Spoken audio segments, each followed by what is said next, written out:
코로나 팬데믹이 계속 지속되면서 그동안 우리가 해왔던 것들이 멈춰지거나 또 다른 것으로 대체되고 있습니다. 크고 작은 모임들이 사라지고 또 사람들과 만나서 편하게 먹고 놀고 대화하는 것들도 많이 줄어들었습니다. 또 쇼핑이나 여행도 많이 자제하는 그런 분위기가 됐습니다. 우리 삶에 없어서는 안 될 가장 기본적이고 핵심적인 것만 아주 지속되고 있다는 그런 생각을 하게 됩니다. 예를 들어 가정생활, 직장생활, 신앙생활 이런 것들만 최소한의 방식으로 진행이 되고 있습니다. 그것은 신앙생활의 영역에서도 마찬가지인 것 같아요.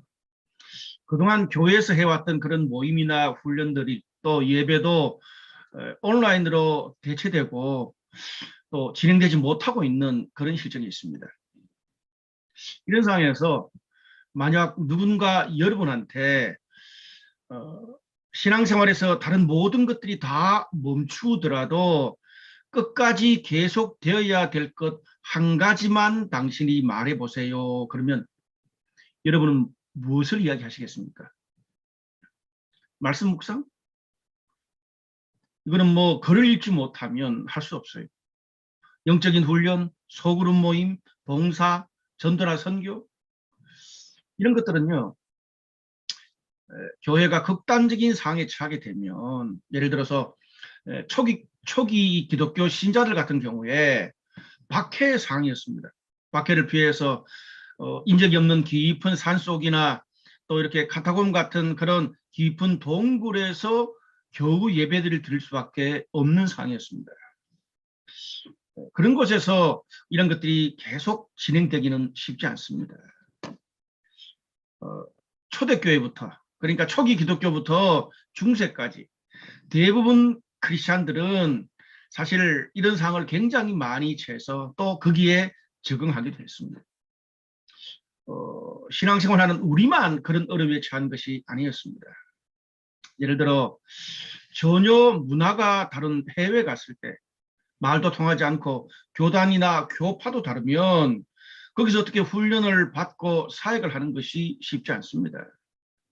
그런데 수천 년 전에 구약의 이스라엘 백성들로부터 시작해서 신약의 초대교회 그리고 현재 전 세계에 흩어져 있는 다양한 교회들 뭐 개신교, 성공회, 정교회, 캐톨릭 뭐 이런 교회들 같은 경우도 신앙생활의 문화는 달라도 과거부터 지금까지 한 가지 변치 않고 공통적으로 한 게 있습니다.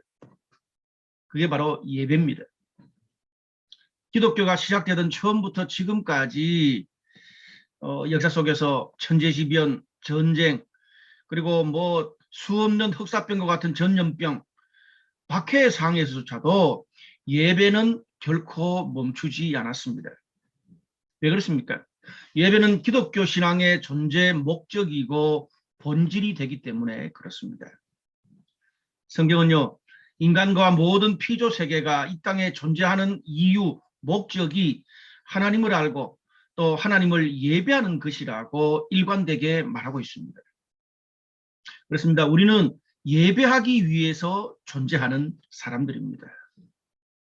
그런 면에서 내 인생에 아무리 좋은 것을 모든 것을 다 얻었을지라도 하나님을 예배하는 것을 놓치고 있다면 하나님을 예배하는 것들이 점점 희미해지고 사라지고 있다면 내 인생의 방향이 하나님 앞에서 잘못 가는 것이라고 할 수 있을 것입니다. 거기에는 어떤 이유나 핑계도 있을 수 없습니다.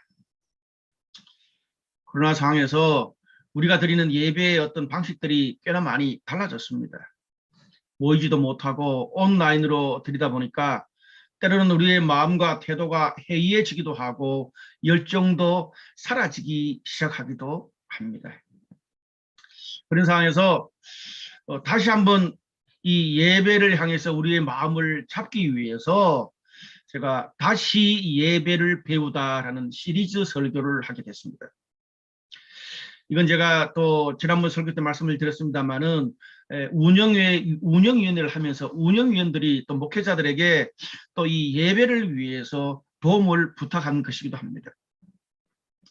다시 예배를 배우다 이 시리즈 설교를 통해서 우리의 예배가 회복될 수 있기를 간절히 바랍니다. 그리고 또 지난주에 여러분이 셀의 광고로도 아마 받으셨겠지만 저희들이 남은 하반기 한 달에 한 번씩 함께하는 공동체 예배를 드리기로 했습니다.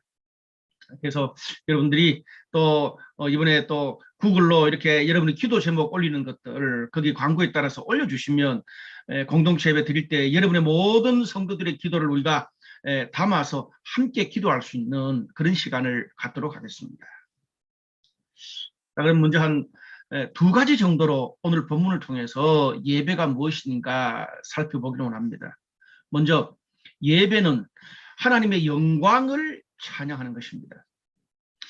오늘 본문의 이 에베소서 1장 3절에서 14절까지 말씀은 바울이 에베소 성도들에게 예배의 본질이 뭔가를 잘 가르쳐주고 있습니다. 오늘 본문의 구성은 이렇습니다. 3절 처음 시작할 때 찬송하리로다 그렇게 본문이 시작해요. 그러면서 크게 한 세 가지 정도가 나와요. 하나는 성부 하나님이 우리들에게 하신 일을 쭉 이야기하면서 거의 끝머리에 그의 은혜의 영광을 찬송한다. 6절에 그렇게 말하고요. 그 다음에 성자 예수님이 우리에게 하신 일을 쭉 또 이야기하고 또 그 끝머리 12절에는 그의 영광의 찬송이 되게 한다. 그리고 마지막으로 성령님이 우리에게 하시는 일을 쭉 이야기하면서 또 끝머리 14절에 그의 영광을 찬송하게 한다. 이게 반복돼요. 삼위일체 하나님이 우리 믿는 성도들에게 하신 일들이 쭉 기록되고 있습니다. 요약하면 이렇습니다. 성부 하나님이 가장 소중한 아들이신 예수 그리스도를 이 땅에 보내셨고 또 우리가 그 예수님을 통해서 구원을 받고 하나님의 자녀가 되었고 또 우리가 믿는 모든 사람들 안에 계신 성령님의 도우심으로 구원의 확신을 얻고 또 우리가 세상 끝날까지 우리의 신앙생활을 잘 성령의 도움으로 이끌어갈 수 있다. 그 이야기를 하고 있습니다.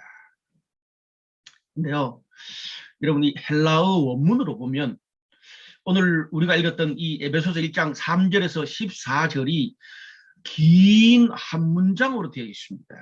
이게 핵심이에요. 찬송하리로다 시작한 그것이 성부, 성자, 성령이 하신 일, 또 영광의 찬송을 또 부른다. 그것이 한 문장이에요. 바울이 하나님을 찬양한 겁니다.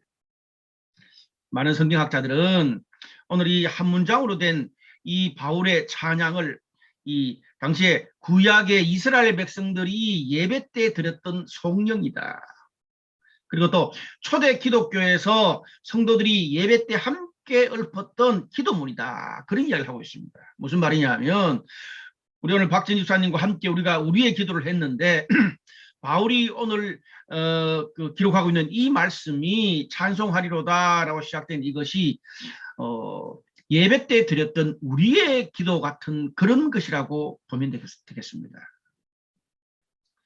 특별히 이 성령, 이 우리의 기도문은 삼위일체 하나님이 구체적으로 우리에게 어떤 일을 하셨느냐 그걸 자세하게 설명하는 데 포커스가 있는 게 아닙니다. 물론 그것도 기록되어 있지만 오늘 여기 한 문장의 핵심은 삼위일체 하나님이 그런 일을 하신 이유, 목적이 무엇인지 거기에 포커스가 있습니다. 하나님이 천지를 만드시고 또 우리를 구원하시고 성령께서 또 이 세상 끝날까지 우리의 신앙을 인도하시는 그래서 완성하게 하시는데 왜 무엇 때문에 하나님이 그렇게 하셨냐 이 말입니다. 오늘 성경은 하나님의 은혜의 영광을 찬양하기 위해서 하나님이 그런 일을 해주셨다. 그 이야기를 하고 있습니다. 그러면서 계속 하나님의 영광을 찬송한다는 말이 오늘 이 한 문장 가운데 무려 하나님을 찬양한다는 말이 4번이나 나오고 있습니다. 여러분 뭐 잘 아시다시피 헬라어 어법에서는 최상급이 없어요. 똑같은 말을 3번 반복하면 최상급입니다. 그리고 어떤 행동을 강조할 때 동사를 문장 제일 앞에다가 둡니다. 근데 오늘 이 긴 한 문장에는 찬송하리로다 그 행동을 강조하는 게 제 앞에 있고 또 찬송한다는 말이 3번 반복되어 있습니다. 하나님을 찬양하는 것이 핵심이다. 그것을 위해서 하나님이 우리를 그렇게 사랑하시고 구원하시고 인도하셨다. 그 뜻입니다. 그리고 그 말은 우리가 신앙생활을 하면서 우리의 평생 동안 하나님을 찬양하고 하나님을 예배하는 것을 한시라도 잊어서 안 된다. 그것이 핵심이고 존재 목적이고 정말 정말 중요한 것이다. 이렇게 성경이 이야기해 주고 있는 거예요. 상황이 좋든 좋지 못하든 내 마음이 내키든 내키지 않든 상관없이 우리 인생의 모든 순간에 하나님을 찬양하고 하나님을 예배하라는 것입니다. 우리는 그렇게 예배하기 위해서 지음을 받았다는 거예요. 이사야 43장 21절 말씀 보면 성경이 직접적으로 그 이야기를 해주고 있어요. 이 백성은 내가 나를 위하여 지었나니 나를 찬송하게 하려 함이라. 하나님이 우리를 지은 이유가 찬송하기 위해서 지었다는 거예요. 그 다음에 시편 148편 2절에서 5절 말씀 요약하면 이런 말씀이 있어요. 그의 모든 천사여 찬양하며 해와 달아 그를 찬양하며 밝은 별들아 다 그를 찬양할지어다. 그것들이 여호와의 이름을 찬양하면 그가 명령하심으로 지음을 받았습니다. 시편 150편 이렇게 말해요. 그의 성소에서 하나님을 찬양하며 그의 권능의 궁창에서 그를 찬양할지어다. 호흡이 있는 자마다 여호와를 찬양할지어다 라고까지 이야기를 합니다. 성경이 뭐라 그럽니까?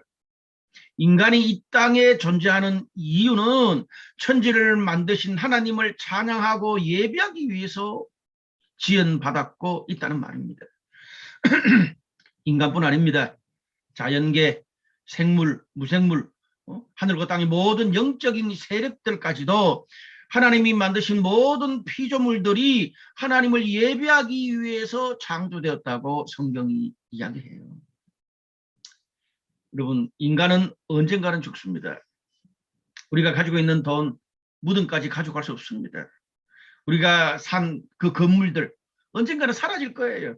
문화도 문명도 시대에 따라 다 바뀝니다. 그러나 천지를 창조하신 하나님은 홀로 영원토록 변치 않고 계십니다. 그렇기 때문에 성경은 그 하나님을 찬양하고 예배하는 것이 세상 끝날까지, 아니 너희가 죽어서 나중에 영원히 갈 저 천국에서조차도 영원히 계속되는 것이 하나님을 찬양하는 것, 하나님을 예배하는 것이라고 이야기를 합니다. 요한계시록 마지막 부분에 있는 이 성경의 마지막 책이죠. 요한계시록 4장 10절 11절 말씀에 이런 말씀이 있어요. 24 장로들이 보좌에 앉으신 이 앞에 엎드려 세세토록 살아계시는 이에게 경배하며 이르되 우리 주 하나님이여 영광과 존귀와 권능을 받으시는 것이 합당하오니 주께서 만물을 지으신지라 만물이 주의 뜻대로 있었고 또 지으심을 받았나이다 하더라. 이거는 우리가 이 땅에 사는 날 동안이 아니라 우리가 죽은 이후에 영원히 살게 될 저 천국에서도 영원토록 하나님을 찬양한다는 것을 이야기해 주고 있습니다. 모든 순간, 모든 사람, 모든 피조세계가 과거, 현재, 미래 아니 영원토록 하나님을 예배하고 그의 합당한 존귀와 찬양을 드리는 것이 마땅하다고 성경이 이야기를 해주고 있습니다. 그래서 오늘 제가 설교 제목을 정한 것처럼 하나님을 예배하는 것이 내 인생의 존재 이유고 인생의 목적이 되는 것입니다. 그런 면에서 우리가 하나님을 예배하는 것에 실패하고 무뎌졌다면 내 인생 전체가 흔들리는 것과 같습니다.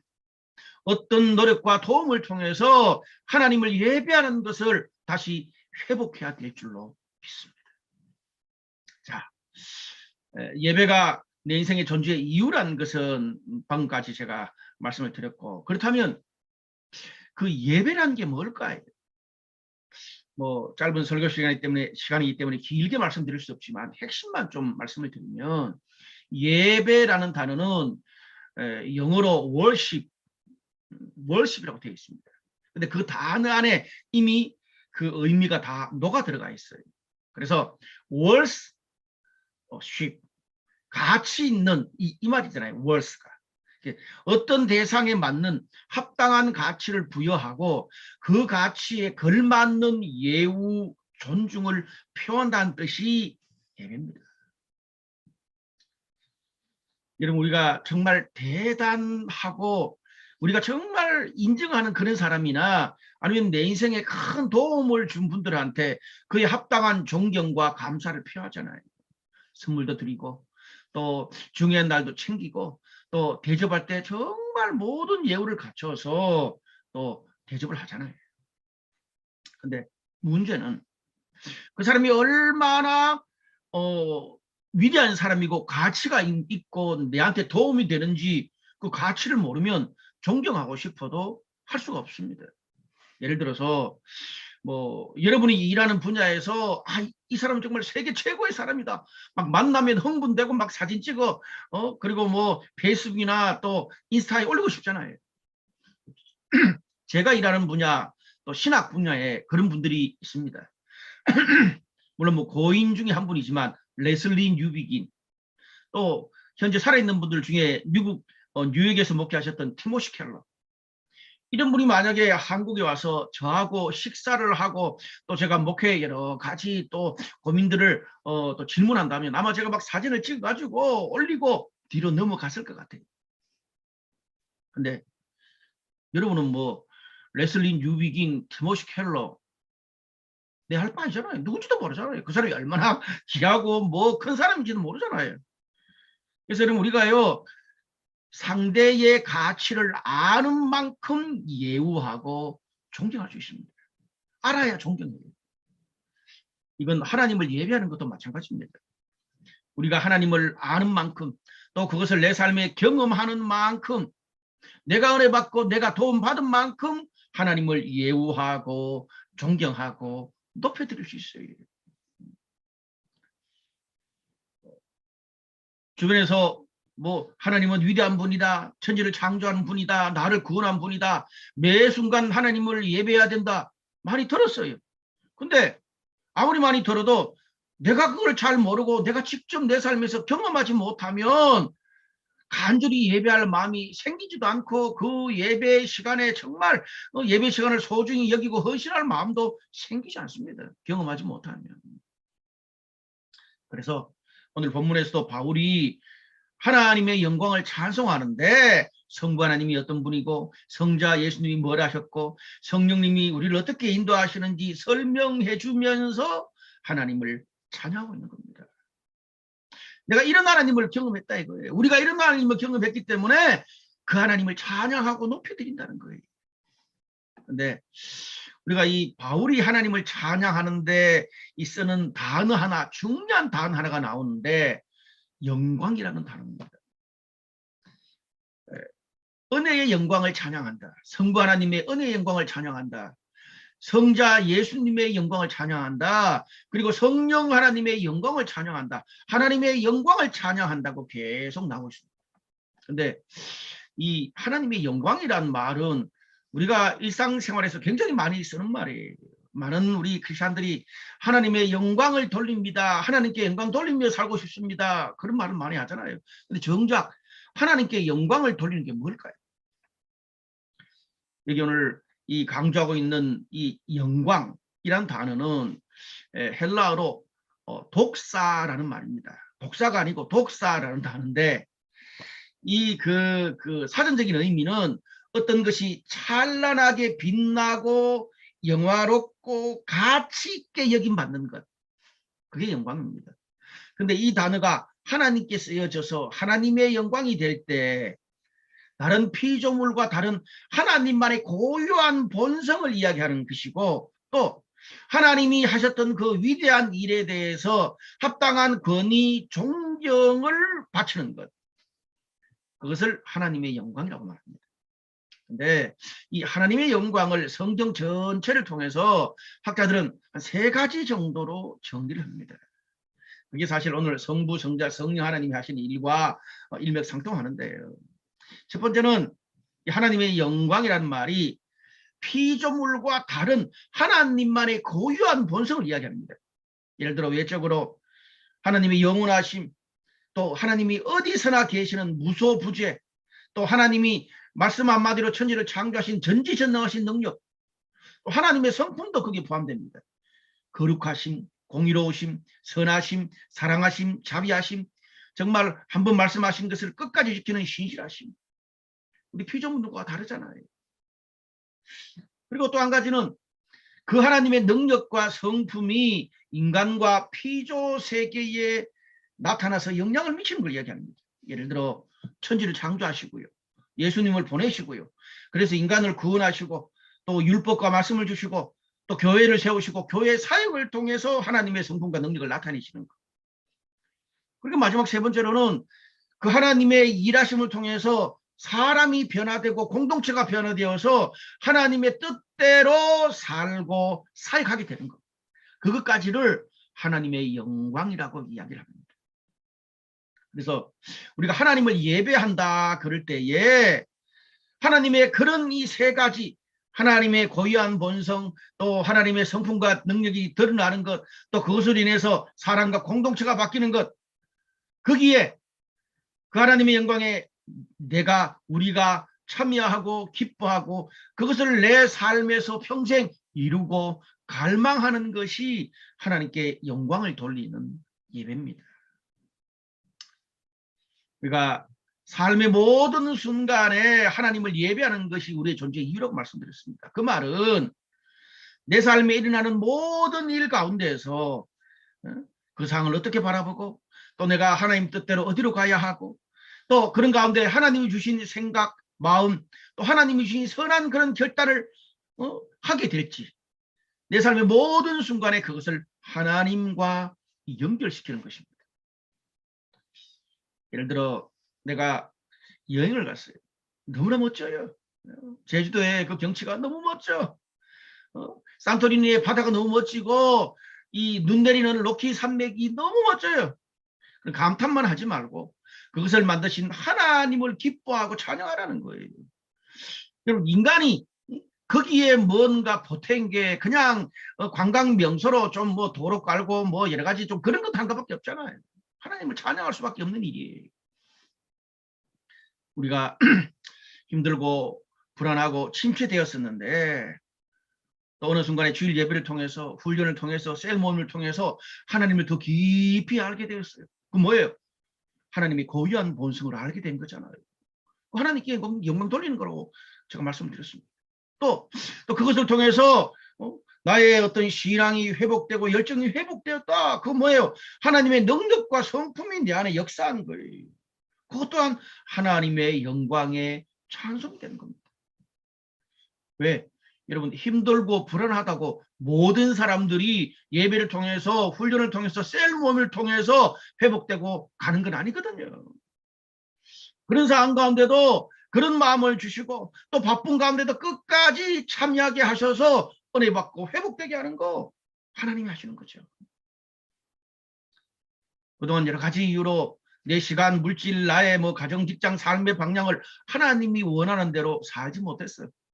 근데 어떤 계기로 또 어떤 주변 사람들의 기도와 또 공동체 도움 덕분으로 내가 다시 하나님의 뜻대로 사는 결단을 하고 신앙이 회복되었다. 하나님의 영광에 참여하는 거죠. 하는 일이 잘 되고 기쁘면 박수치고 뛰면서 하나님을 찬양하고요.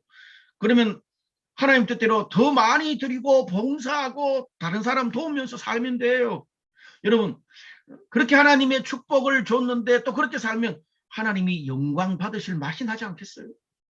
근데 하나님이 그렇게 더 많은 다른 사람들보다 더 많은 기회와 축복을 줬음에도 불구하고 어느 순간부터 내 유익과 내 배만 채우고 흥청망청 살면 그 사람의 성공과 축복을 하나님 영광을 위해서 사용하고 싶으시겠어요? 우리 신약에 보면 예수님이 돌들로도 하나님을 찬양할 것이다 그렇게 말했습니다. 반대로 하는 일이 잘 안 풀리고 힘들면 슬픔과 절망으로 주저앉아 있는 것이 아니라 아프면 아픈 대로, 혼란스러우면 혼란스러운 대로 그대로 하나님께 나아가는 것, 그것도 예배입니다. 여러분, 우리가 잘 될 때보다 내가 주체할 수 없는 고통과 슬픔과 침체를 겪으면 하나님께 나아가는 게 결코 쉽지 않습니다. 근데 힘들지만 그런 마음으로 하나님께 나아가는 것 그 자체로 하나님이 영광 받으세요. 왜? 내가 어려울 때 하나님께 나아가는 것이 얼마나 어려운 것인지 하나님이 아시거든요. 여러분, 그래서 시편에 보면 다윗도 근심, 저주, 한탄의 마음과 상을 그대로 가지고 하나님께 예배했습니다. 나를 고통 주는 저 사람 발부소서, 죽이소서, 그런 막 저주까지 퍼부으면서 아직까지 해결 안 된 분노, 그걸 그대로 가지고 와서 하나님 앞에 예배했습니다. 그러니까 하나님께서 하늘에서 보시고 감동받고 박수치면서 장하다, 고맙다, 아들아, 딸아, 다시 툴툴 털고 일어나서 내 기쁨과 위로에 동참하자, 그렇게 손 내미시는 거예요. 컨디션이 엉망이고 마음도 안 내키고 열정이 없으면요, 의무감이라도 꾸역꾸역 졸면서라도 온라인 예배를 드리는 것, 하나님 아세요. 우리 마음을 아시잖아요. 그럴 때는 그냥 찬양을 보면서 따라하고 또 우리의 기도는 보면서 따라하면서 예배의 자리를 끝까지 의무감이라도 지키는 것, 하나님 영광 받으시는 겁니다. 아십니까?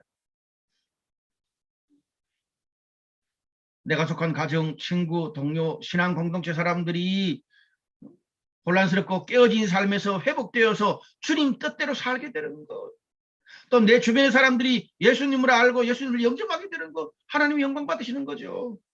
또 더 나아가서 우리 주변에, 우리 사회에 아프고 소외된 사람들이 도움을 받고 회복받고 또 우리 사회에 부패와 차별이 사라지고 정의가 세워지는 것도 하나님이 너무나 기뻐하고 영광 받으시는 일입니다. 우리가 교회에서 예배드리는 것뿐 아니라 우리의 삶 전체가, 내가 속한 모든 공동체, 모든 일거수일투족 삶이 하나님의 영광과 찬송이 되는 예배가 될 수 있습니다. 주일 예배가 그럼 왜 중요합니까? 주일 예배는요, 교회에서 드린 예배는요, 우리가 하나님의 뜻대로 예배하고 또 그 하나님의 은혜와 능력을 공급받고 나의 삶 전체가 하나님의 영광이 되도록, 우리 가정과 직장과 또 우리 사회 전체가 하나님의 영광이 되도록 동기와 힘을 주는 그 센터 중심의 역할을 교회가 드리는 주일 예배가 하는 거예요. 그래서 우리 삶의 그 예배의 중심이 약해지고 예배의 능력이 약해지면 우리 삶의 다른 모든 것도 점점 약해지고 희미해지고 그 방향이 왔다리 갔다리 하게 됩니다. 그래서 주일 예배가 중요합니다. 우리가 이번 다시 예배를 배우다 이 시리즈 설교를 하는 동안에 올 하반기에 저와 여러분 우리의 모든 예배가 회복되기를 주님의 이름으로 축원합니다. 두 번째로, 내가 예배하는 것을 닮아갑니다. 오늘 또 하나의 본문인 출애굽기 33장은요, 예배가 우리 삶에 어떤 영향을 주는지 이 모세의 삶을 통해서, 모세의 예배를 통해서 보여주고 있습니다. 출애굽기 33장 전체가 길어서 제가 읽지는 않겠습니다. 그래서 두 절만 제가 오늘 본문으로 올렸는데요. 제가 출애굽기 33장을 요약하면 여러분 다 아시는 그런 이야기예요. 이스라엘 백성들이 40년 동안 광야 생활을 할 때에 그 백성들이 거주하는 텐트 있잖아요. 그 텐트에서 따로 조금 떨어져서 이 모세가 개인적으로 가서 하나님과 기도하고 찬양하고 예배하는 개인 그 예배 처소를 만들었습니다. 그 이야기예요. 특별히 오늘 그 출애굽기 33장 11절 말씀에 이런 말이 있어요. 사람이 자기의 친구와 이야기함 같이 여호와께서는 모세와 대면하여 말씀하시며 모세가 이렇게 나왔어요. 여러분, 당시 구약 시대는요, 하나님을 직접 보면 죽었어요. 근데 오늘 이 성경 뭐라 그래요? 모세는 친구처럼 대면해서 이야기할 정도로 하나님과 친밀했어요. 이 본문 뒤에 하나님의 얼굴을 보여달라 그러는데 하나님이 그냥 살짝 스쳐 지나가는 모습 정도만이라도 보여줄 정도로 하나님과 모세가 친밀함이 컸어요. 그 다음 장인 출애굽기 34장에 보면 모세가 시내산에 올라가서 40일 동안 하나님의 그 율법 10계명을 받고 난 다음에 이스라엘 백성들이 사는 곳으로 내려옵니다. 산을 내려왔을 때에 그 얼굴에 광채가 나가지고, 거기에 광채라는 단어는 하나님의 광채라는 데 쓰는 그 단어예요. 하나님한테 쓰이는 그 단어예요. 성경원으로. 얼굴에 광채가 나가지고 백성들이 모세에게 가까이 가는 것이 두려웠다 그랬습니다. 그래서 모세가 자신의 임무를 감당하고 난 다음에는 얼굴에 하도 광채가 나서 수건으로 덮어뒀다 그랬어요. 무슨 말입니까? 하나님의 모습, 하나님의 성품, 하나님의 능력이 하나님과 함께 교제했던 모세의 삶에 전이 전달됐다는 말이에요. 물론 하나님이 볼 때는 뭐 하나님의 능력, 성품, 하나님의 영광이 정말 작은 티끌 정도 모세에게 전이 됐겠죠. 그런데 사람들 사이에서 볼 때는 그 하나님의 성품의 티끌 같은 것이 전달된 모세한테는 일반 사람들이 가까이 가기 어려울 정도로 차원이 다른 사람으로 변화받고 리더십을 행사했다는 말입니다. 모세처럼 이렇게 우리가 하나님을 예배하면 예배할수록 그 하나님의 뜻, 성품, 하나님의 캐릭터, 하나님의 멘탈을 점점 닮아갈 것입니다. 하나님의 영광이 점점 우리들에게 전달되고 전이 될 것입니다. 결국에는 하나님이 원하시는 것을 내가 원하게 되고 하나님이 좋아하는 것을 내가 좋아하게 되고 하나님의 그 모습이 나의 모습으로 점점 되어간다는 말입니다. 그걸 신약성경은 하나님의 형상을 닮아간다고 이야기하죠. 오늘 모세가요, 그 하나님의 영광을 경험하고 나니까, 하나님을 대면하면서 그것을 경험하고 나니까 더 많이 더 깊게 하나님께 나아가는 것을 보게 됩니다.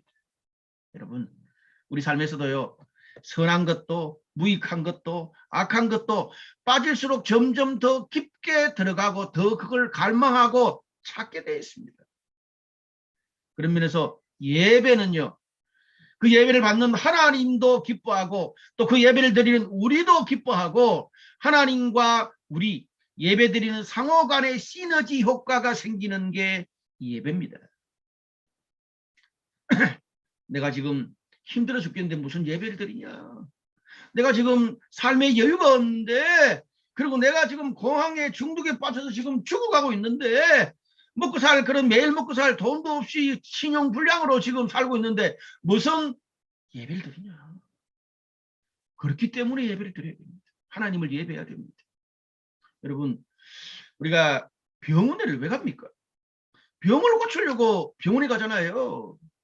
여러분, 우리 삶에서 여러 가지 인생의 희노애락, 어려운 그런 것들 병과 똑같습니다.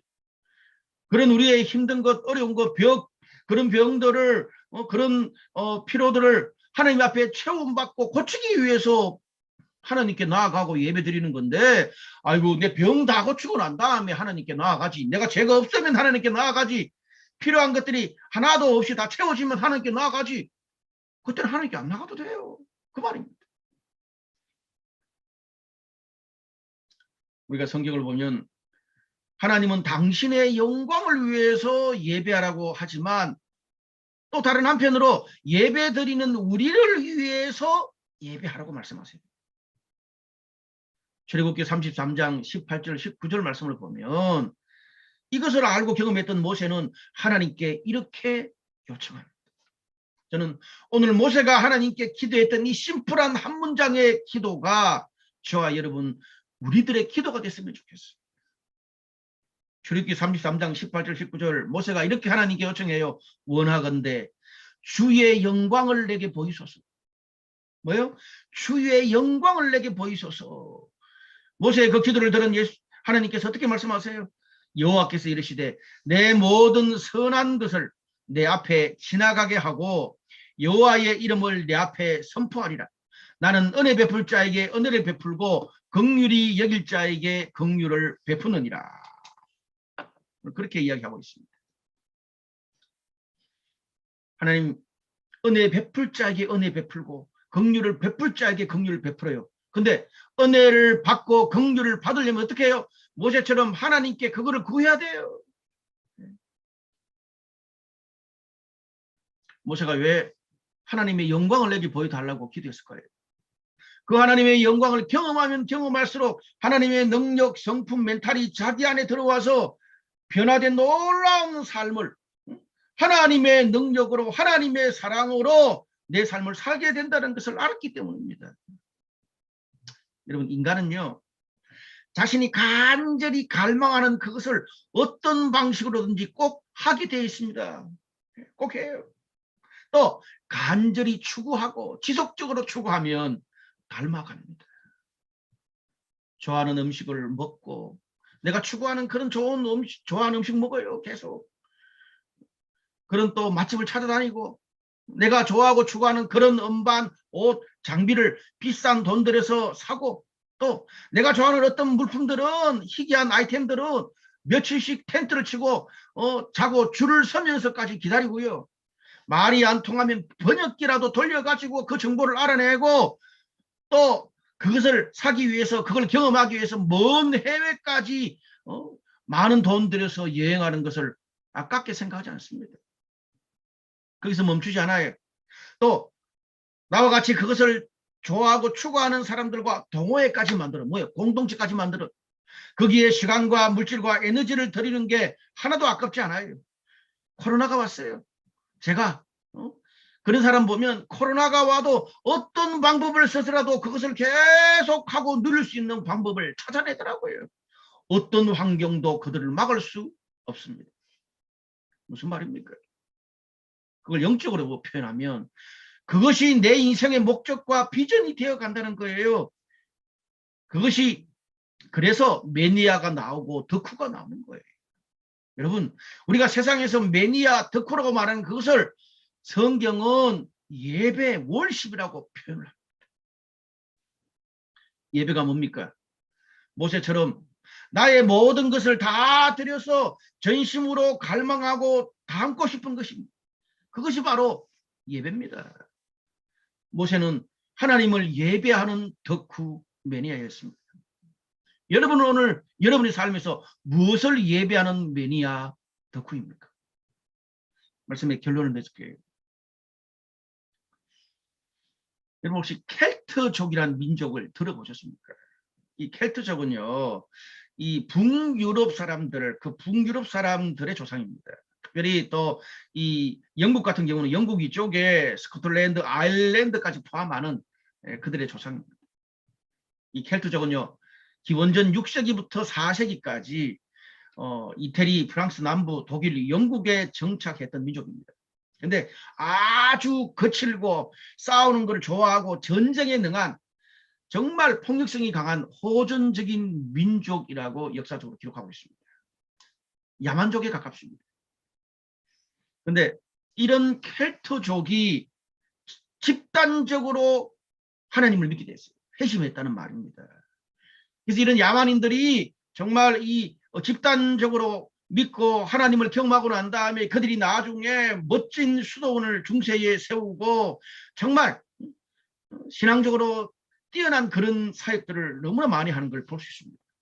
그런데 이렇게 야만적인 켈트족에게 복음을 전한 사람이 패트릭이라는 사람입니다. 근데 이 당시 전도를 받을 때 이 켈트족이 야만인이고 너무 무식해서 글자를 몰랐어요. 뭔가 좀 지식으로 배워본 게 없어. 싸우는 것만 배웠지. 먹고 살고 싸우는 것만 배웠어. 그러다 보니까 이 패트릭이 성경이나 영적 진리를 이 켈트족에게 가르치기가 쉽지 않았어요. 근데 더 어려운 거는 하나님을 예배하는 걸 가르쳐야 되겠는데 도대체 어떻게 가르칠지를 모르겠는 거예요. 하나님을 예배하는 의식을 좀 가르쳐야 되겠는데 그런 것들이 자신들의 인생에 너무 없어. 그래서 가만히 보니까 켈트족이 노래를 너무 잘하거든. 특별히 이들은 태양신을 섬겼어요. 그리고 1년에 한두 번씩 정말 태양신을 섬기고 노래하고 축제를 부르면서 막 죽은 사람들의 영혼을 달래는 그런 축제를 해. 여러분 그런 이런 축제들의 기원이 되어져 가지고 할로윈 대도 나온 거예요. 근데 그런 민족이 켈트족이다.